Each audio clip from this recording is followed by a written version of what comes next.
નમસ્કાર મિત્રો, આજના યુગમાં ફિલ્મો માત્ર મનોરંજનનું માધ્યમ નથી, તે આપણા જીવન, વિચારસરણી અને સમાજ પર મોટો પ્રભાવ પાડે છે. એક દમદાર સ્ટોરી, અદ્ભુત એક્ટિંગ અને ક્રેઝી ડાયલોગ્સ સાથે પુષ્પા ધ રાઇઝ ફિલ્મે બધાનું મન જીતી લીધું. અને હવે પુષ્પા 2 આવી ગઈ છે. પરંતુ શું આપણે આ ફિલ્મ જોવી જોઈએ?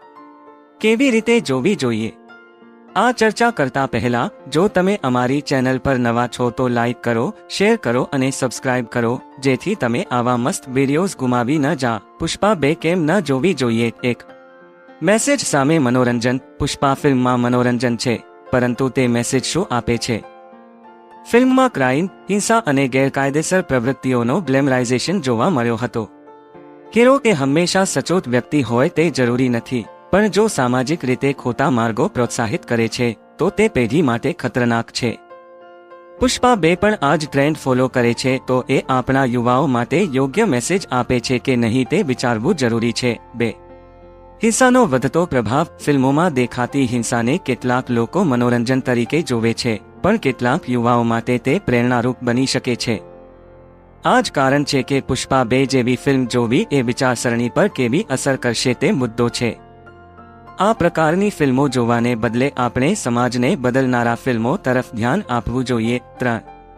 સિનેમેટિક એક્સપિરિયન્સ કે મોરલ ટિફ્ટ. પુષ્પા 2 ચોક્કસ એક્શન પેક્ડ હશે, પરંતુ કયા મૂલ્યો ઉપર આધારિત હશે? શું તે આપણા જીવનમાં ઊંડો અર્થપ્રદ મેસેજ આપશે કે માત્ર મનોરંજન પૂરતું જ સીમિત રહેશે? 4. મનોરંજન માટે વિકલ્પો. બોલિવૂડ અને સાઉથ ફિલ્મ ઉદ્યોગમાં અનેક મહાન ફિલ્મો ઉપલબ્ધ છે જે પ્રેરણાદાયક મેસેજ આપે છે. મનોરંજન માટે એટલું જરૂરી નથી કે ગ્લેમર અને એક્શન જ જોઈએ. વાસ્તવિક જીવન સાથે સંબંધ ધરાવતી ફિલ્મો વધુ બોધપ્રદ છે. 5.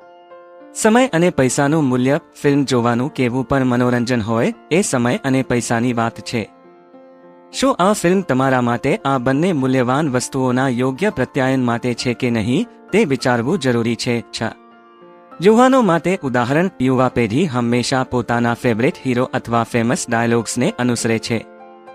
તો શું પુષ્પા 2 એ યુવાનો માટે યોગ્ય ઉદાહરણ પૂરું પાડે છે? હિંસાના વિજયથી કોઈ માટે પ્રેરણાદાયક બની શકે છે, પરંતુ શું તે ખરા અર્થમાં સારું છે? 7. આર્થિક પાસું. બોક્સ ઓફિસની સફળતાથી ફિલ્મ ઇન્ડસ્ટ્રીમાં જે ખોટો દબદબો ઊભો થાય છે, તે વિચારવાનું છે.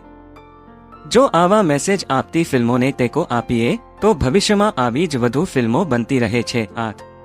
વૈકલ્પિક માર્ગો અપનાવો. ફિલ્મો જોવી એ વ્યક્તિગત પસંદગી છે, પણ જો તે જીવન માટે ખોટા માર્ગ દર્શાવે, તો આપણે બીજા વિકલ્પોની પસંદગી કરવી જોઈએ.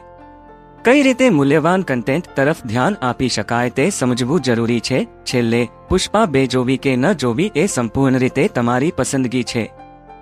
પરંતુ એક સમજદાર નાગરિક તરીકે અને આપણા સમાજના મહત્તમ ફાયદા માટે, આપણે વિચારવું જોઈએ કે તે ફક્ત મનોરંજન પૂરતું જ છે કે જીવન માટે કોઈ પ્રેરણાદાયક મેસેજ આપે છે. જો આ વિડીયો તમને સમજવા માટે મદદરૂપ થયો હોય તો જરૂરથી લાઈક કરો, શેર કરો અને અમારી ચેનલ સબસ્ક્રાઇબ કરવાનું ભૂલશો નહીં.